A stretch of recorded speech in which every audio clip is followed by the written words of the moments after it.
अस्सलाम वालेकुम दोस्तों, तुसी वेखदे पे हो पाक पतनकास। मैं थोड़ा दोस्त है फराज।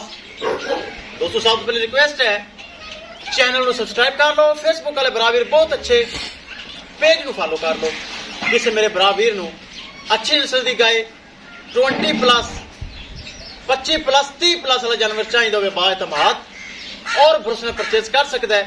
माशाल्लाह बहुत अच्छी अच्छी गावां मौजूद हैं। पहलना दूजना चोलस्तानी फ्रीजियन, जर्सी फ्रीजियन, मजीद क्रासले गावां माशाल्लाह मौजूद हैं। माशाल्लाह थले बच्चियां सब दे मौजूद हैं। किसी मेरे बराबर दे साफ सुथरी गाय दुध वाली बरीड एवर चाहिए होवे बाएतमाद और भरोसे में परचेज कर सकता है। लोकेशन अड्डा बुंगा हयात, तहसीलो जिला पाक पतन शरीफ। मोबाइल नंबर है साडा 0300 पूरा 8754 743। व्हाट्सएप नंबर भी यही है जी, तो लोकल नंबर भी यही है। माशाल्लाह चोलस्तानी फ्रीजियन सेकंड टाइमर पिछे वच्छा एक है गाय, एक माशाल्लाह होर गाय, दो गावां। साडा प्यारा सब्सक्राइबर साडा भरा साडा वीर मेरा पक्का सब्सक्राइबर मुदस्सर जट साहब आरफ वाला तो अगे बुरे रोड से मुदस्सर भाई ने दोनों गावां परचेज कर ली हैं।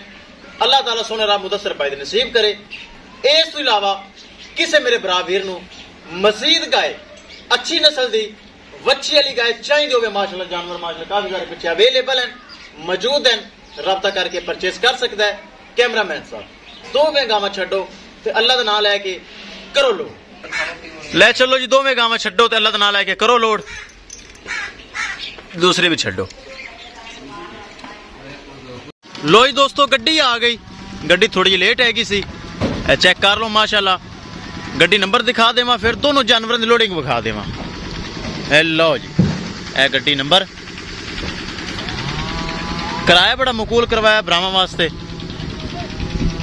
दोनों जानवर महफूज तरीके नाल ए चेक करो लोड हो गए माशाल्लाह। ए चेक करो माशाल्लाह दोनों जानवर लोड हो गए। बोमी आई 10 भाई इनाम मिला ही। चलो दोनों जानवर महफूज तरीके लोड हो गए। किसी मेरे भरा वीर नूं मजीद जानवर चाहिए होवे राब्ता करके परचेज कर सकता है। दोस्तों पाक पतनकास से अच्छे अच्छे जानवर और मयारी जानवर मौजूद होंगे। इंशाल्लाह दोस्तों मिलेंगे एक नई वीडियो के नाल। अपने फराज दोस्त की इजाजत, अल्लाह निगहबान।